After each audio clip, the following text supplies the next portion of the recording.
بسم اللہ الرحمن الرحیم استغفر لهم او لا تستغفر لهم ان تستغفر لهم 70 مرة فلن يغفر الله لهم ذلك بأنهم كفروا بالله ورسوله والله لا يهدي القوم الفاسقين صدق اللہ العظیم۔ میرے واجب الاحترام سامعین گرامی قدر،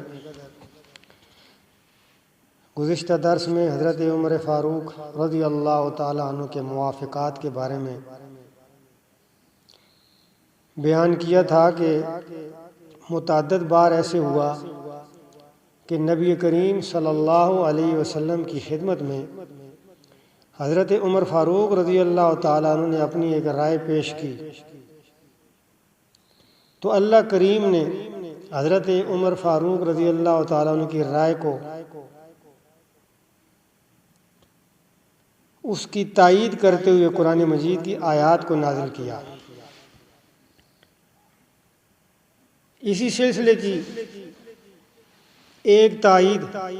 یہ بھی ہے کہ جب آپ علیہ الصلوۃ والسلام مکہ سے ہجرت کر کے مدینہ چلے گئے تو وہاں مدینہ جانے کے بعد فتوحات ہونے لگی، مال غنیمت آنے لگا، مسلمانوں کی تعداد میں اضافہ ہونے لگا۔ تو اسی دوران میں ایک گروہ پیدا ہوا جس کو منافقین کا گروہ کہا جاتا ہے۔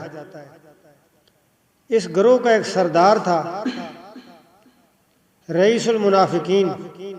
عبداللہ بن ابی بن سلول۔ یہ سارے منافقین کا سردار تھا۔ اوپر سے یہ سارے کلمہ بھی پڑھتے تھے، مسلمانوں کے ساتھ اٹھتے بیٹھتے بھی تھے، لیکن دل سے ان کا اسلام کے ساتھ کوئی تعلق نہیں تھا۔ کفار کے ساتھ مل کے اسلام کے خلاف ہر سازش کے اندر حصے دار بنتے تھے۔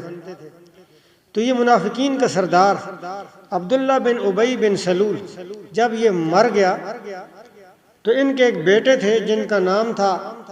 عبداللہ رضی اللہ تعالیٰ عنہ۔ یہ نبی کریم صلی اللہ علیہ وسلم کے سچے صحابی تھے، آپ کے سچے غلام تھے، آپ علیہ السلام کے لیے، آپ کے دین کے لیے اپنی جان کو قربان کرنے والے تھے۔ تو یہ حضرت عبداللہ نبی کریم صلی اللہ علیہ وسلم کی خدمت میں آئے اور آ کے کہا کہ یا رسول اللہ صلی اللہ علیہ وسلم، میرا والد فوت ہو گیا ہے اور میرا دل یہ ہے کہ آپ میرے والد کو اپنا کرتا دیں جس کے اندر اس کو کفن دیا جائے، ہو سکتا ہے آپ کے کرتے کی برکت سے اس کی بخشش ہو جائے، اور دوسرا میری خواہش یہ ہے کہ میرے والد کا جنازہ بھی آپ پڑھائیں۔ اب آپ علیہ الصلوۃ والسلام تو سارے نبیوں کے سردار ہیں، اور آپ کی ایک صفت کو اللہ کریم نے قرآن مجید میں یوں بیان فرمایا، وَمَا أَرْسَلْنَاكَ إِلَّا رَحْمَةً لِلْعَالَمِينَ، اے حبیب ہم نے آپ کو سارے جہانوں کے لیے رحمت بنا کے بھیجا ہے۔ تو آپ تو بڑے رحم دل تھے، آپ تیار ہو گئے، آپ نے اپنی قمیض بھی عنایت فرمائی اور جنازہ پڑھانے کے لیے بھی تیار ہو گئے۔ جب جنازہ پڑھانے کے لیے آپ علیہ السلام آگے بڑھنے لگے تو حضرت عمر فاروق رضی اللہ تعالیٰ عنہ کے بارے میں روایت میں آتا ہے، فقام عمر فاخذ بثوب رسول اللہ صلی اللہ علیہ وسلم، حضرت عمر آگے بڑھے اور آپ علیہ السلام کے دامن مبارک کو پکڑا اور فرمایا یا رسول اللہ صلی اللہ علیہ وسلم۔ یہ جو سورہ توبہ میں اللہ کریم فرماتے ہیں استغفر لهم او لا تستغفر لهم ان تستغفر لهم 70 مرة ان تستغفر لهم 70 مرة فلن يغفر الله لهم ذلك بأنهم كفروا بالله ورسوله والله لا يهدي القوم الفاسقين۔ تو یا رسول اللہ کیا یہ قرآن کی آیت نہیں؟ کیا یہ اللہ تعالیٰ کا سچا حکم نہیں ہے؟ جس کا ترجمہ یہ ہے حبیب استغفر لہم، آپ ان کی استغفار کریں، او لا تستغفر لہم، یا ان کے لیے آپ استغفار نہ کریں، ان تستغفر لہم 70 مرہ، اگر آپ ان کے لیے 70 مرتبہ بھی استغفار کریں گے فلن یغفر اللہ لہم، اللہ ان کی بخشش نہیں کرے گا۔ ذالک بانہم، یہ اس وجہ سے کفروا باللہ ورسولہ کہ یہ اللہ اور اس کے رسول کے ساتھ کفر کرتے ہیں، واللہ لا یہدی القوم الفاسقین، اور اللہ فاسق قوم کو ہدایت نہیں دیتا۔ جب حضرت عمر رضی اللہ تعالیٰ عنہ نے یہ گفتگو کی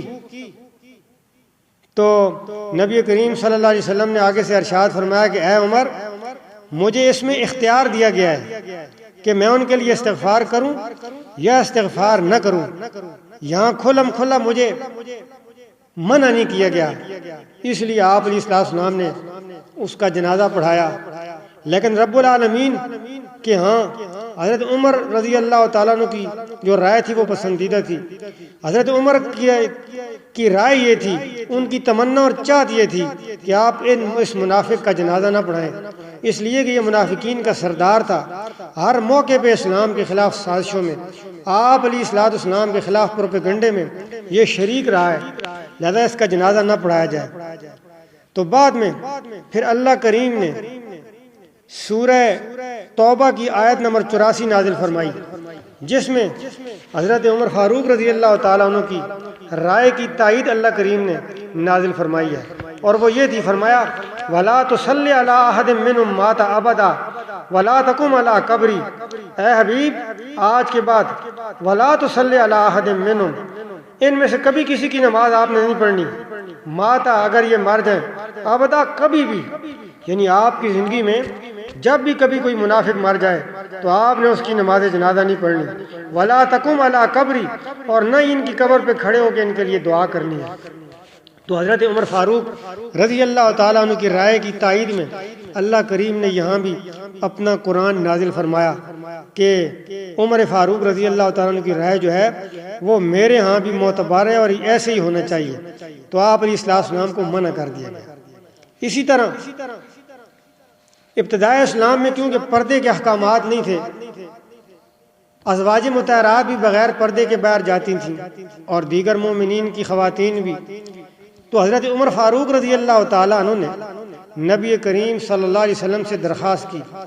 کہ یا رسول اللہ صلی اللہ علیہ وسلم، انسانی غیرت کا تقاضا یہ ہے کہ جو ہماری عورتیں ہیں اور بالخصوص آپ کی جو ازواج مطہرات ہیں یہ کھلم کھلا باہر نہ جایا کریں، کوئی پردہ وغیرہ کر لیا کریں۔ تو جب یہ گفتگو کی تو نبی کریم صلی اللہ تعالی وسلم خاموش ہو گئے، کیوں کہ نبی کریم صلی اللہ علیہ وسلم کے بارے میں تو قرآن کہتا ہے وَمَا يَنْتِقُ عَنِ الْهَوَىٰ إِنْ هُوَ إِلَّا وَحْيٌ يُوحَىٰ، نبی تو اپنی مرضی سے بات بھی نہیں کرتے، وہ وہی کچھ بولتے ہیں جو کچھ بولنے کا اللہ ان کو حکم کرتا ہے۔ تو اس لیے آپ نے سکوت اختیار فرمایا۔ تو لیکن حضرت عمر فاروق رضی اللہ تعالیٰ عنہ کی یہ رائے تھی پردے کی، یہ اللہ کی ذات کو بڑی پسند آئی، تو اللہ کریم نے سورہ احزاب کی آیت نمبر 59 نازل فرمائی، اور اس کے اندر نبی کریم صلی اللہ علیہ وسلم کو حکم عطا فرمایا گیا، ارشاد فرمایا گیا، فرمایا کہ یا ایھا النبی قل لازواجک وبناتک ونساء المؤمنین یدنین علیہن من جلابیبہن ذالک ادنی ان یعرفن فلا یؤذین وکان اللہ غفورا رحیما۔ اللہ کریم نے حکم دے دیا، فرمایا اے میرے حبیب کل کہہ دیجئے لازواجک اپنی بیویوں کو، وبناتک اور اپنی بیٹیوں کو، ونساء المؤمنین اور تمام مومنین کی عورتوں کو، یدنین علیہن من جلابیبہن کہ اپنی چادروں کو اپنے اوپر لٹکا لیں، ذالک ادنی ان یعرفن یہ زیادہ قریب ہے کہ وہ پہچانی جائیں، فلا یؤذین اور ان کو ایذا نہ دی جائے، وکان اللہ غفورا رحیما اور اللہ تعالی بخشنے والا رحم کرنے والا ہے۔ تو حضرت عمر فاروق رضی اللہ تعالیٰ عنہ کی رائے یہ تھی کہ ان کو عورتوں کو پردہ کرنا چاہیے، لیکن اس وقت یہ احکامات نازل نہیں ہوئے تھے، تو اللہ کریم نے قرآن مجید حضرت عمر فاروق کی رائے کو قرآن بنا کے نازل فرما دیا۔ یہ حضرت عمر رضی اللہ تعالیٰ عنہ کی رب العالمین کے ہاں مقبولیت کی بہت بڑی دلیل ہے۔ تو بہرحال یہاں پردے کے متعلق بھی میں دو چار باتیں کرنا ضروری سمجھتا ہوں کہ اللہ کریم فرماتے ہیں کہ اے میرے حبیب اپنی بیویوں سے اور اپنی بیٹیوں سے اور مومنین کی عورتوں سے کہہ دیجئے کہ اپنی چادروں کو اپنے اوپر اوڑھ لیں، یعنی آج کے بعد بغیر پردے کے گھر سے باہر نہیں نکلنا۔ شریعت بغیر کسی شرعی ضرورت کے عورت کو گھر سے باہر نکلنے کی اجازت نہیں دیتی، لیکن بحیثیت انسان ہزاروں مجبوریاں ہوتی ہیں، گھر سے باہر جانا پڑتا ہے، تو شریعت نے کہا کہ باہر جانے پہ پابندی نہیں ہے، صرف اتنا کرنا ہے کہ پردہ کر کے اپنے آپ کو چھپا کے اپنی ضرورت کے لیے باہر جانا ہے۔ آج دین اسلام کو نیچا دکھانے کے لیے کچھ کلمہ پڑھنے والی خواتین غیر ملکی NGOs سے پیسے لے کے عیاشیاں کرتی ہیں اور اسلام کے خلاف پروپیگنڈا کرتی ہیں، اور ہر سال ہمارے ملک میں ہر بڑے شہر کے اندر احتجاج ہوتا ہے اور بڑے بڑے پینا فلیکس اٹھائے ہوتے ہیں جن پہ لکھا ہوتا ہے میرا جسم اور میری مرضی۔ یہ نعرہ ہی سرے سے غلط ہے، نہ تیرا جسم ہے نہ تیری مرضی چلے گی، اس لیے کہ جسم دینے والا اللہ، صحت دینے والا اللہ، روح انسان کے جسم میں ڈالنے والا اللہ، پیدا کرنے والا اللہ، صحت دینے والا اللہ، بیمار کرنے والا اللہ۔ اب اگر میرا جسم ہے تو میری مرضی تو یہ ہے کہ مجھے کبھی بیماری نہ لگے، میں بیمار بھی ہو جاتا ہوں۔ میرا جسم ہے، میرا دل کرتا ہے کہ کبھی میرے دانت کو درد نہ لگے، اور دانت کو درد لگتا ہے، تو پھر نہ میرا جسم ہے نہ میری مرضی ہے۔ تو جب جسم اللہ کا تو مرضی بھی اللہ کی ذات ہی کی چلے گی۔ تو اللہ کی ذات کی مرضی یہی ہے کہ حبیب اپنی عورتوں سے کہہ دیجئے، مومنین کی عورتوں سے بھی کہہ دیجئے، اپنی بیٹیوں سے بھی کہہ دیجئے کہ یدنین علیہن من جلابیبہن، کہ یہ اپنی اوڑھنیوں کو، اپنی چادروں کو اپنے اوپر اوڑھ لیں۔ اور آج کئی لوگ کہتے ہیں او جی پردہ تے دلے تے ہونا چاہیے نا جی، تو پھر کھانا کھاتے وقت بھی کہہ دیا کرو نا جی کہ کھانا بھی دل کا ہی ہونا چاہیے، تو یہ انتہائی غلط بات ہے۔ آپ کو پتہ ہے کہ یہ اللہ کریم کس کو حکم دے رہے ہیں؟ حضرت عائشہ صدیقہ کو حکم دے رہے ہیں۔ کیا حضرت عائشہ صدیقہ سے زیادہ آج کی عورت پاک دامن ہے؟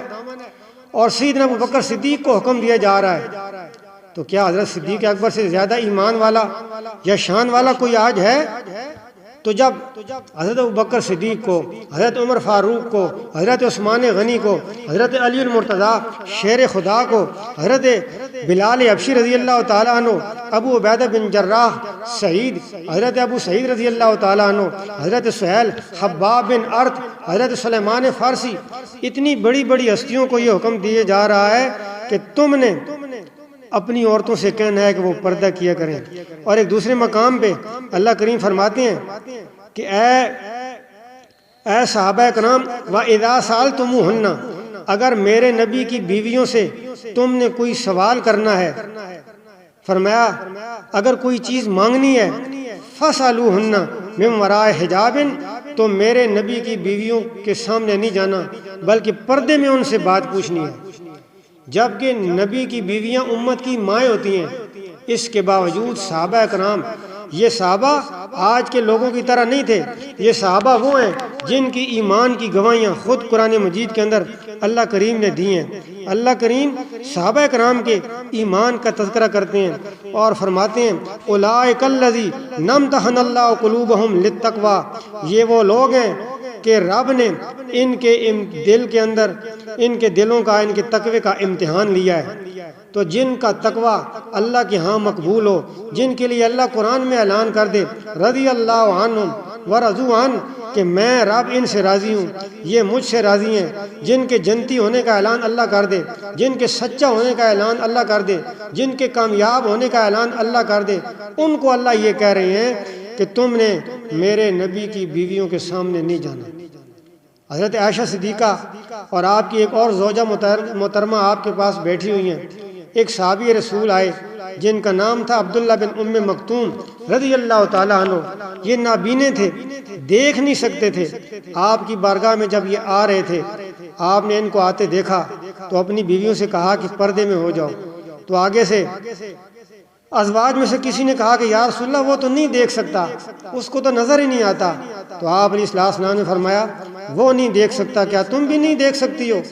اس کی نظر نہیں ہے، کیا تمہاری نظر بھی نہیں ہے؟ تو شریعت نے پردے کا حکم نازل فرمایا. کیوں کہ یہ حضرت عمر فاروق رضی اللہ تعالیٰ عنہ کی رائے تھی. تو اللہ کریم نے اس کی تائید قرآن نازل کر کے فرمائی کہ آج کے بعد نبی پاک صلی اللہ علیہ وسلم کی ازواج بھی پردہ کریں گی، آپ کی بیٹیاں بھی پردہ کریں گی، اور تمام مومنین کی عورتیں بھی پردہ کیا کریں گی. فرمایا فَاسْأَلُوهُم مِّن وَرَاءِ حِجَاب، اے صحابہ جب میرے نبی کی ازواج سے کوئی مسئلہ بھی پوچھو گے تو پردے کے پیچھے سے پوچھو گے. تو میں عرض کر رہا تھا کہ حضرت فاروق رضی اللہ تعالیٰ عنہ کی تائید جو ہوئی ہے تو اللہ کریم نے قرآن مجید کو نازل کر کے تائید فرمائی ہے. اللہ کریم سے دعا ہے کہ اللہ ہمیں جو کہا سنا اس پہ عمل کرنے کی توفیق نصیب فرمائے. وآخر دعوانا ان الحمد للہ رب العالمین.